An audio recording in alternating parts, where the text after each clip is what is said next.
Berapa gram emas yang sesuai untuk disimpan supaya 5 tahun akan datang ada simpanan sebanyak RM100,000?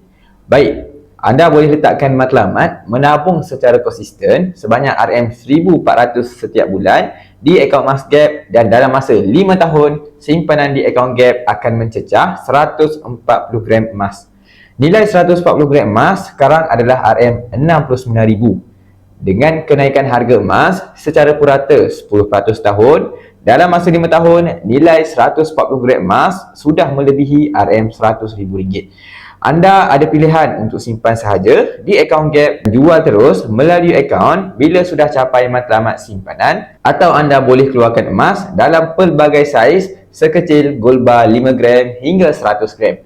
Simpanan di akaun Emas Gap adalah mudah, murah dan patuh syariah. Bagi yang berminat untuk memulakan simpanan emas bersama Public Gold, anda boleh rujuk pin video saya untuk 5 langkah daftar akaun Public Gold, dan saya akan bimbing anda dalam cara dan langkah-langkah simpanan emas yang terbaik untuk anda.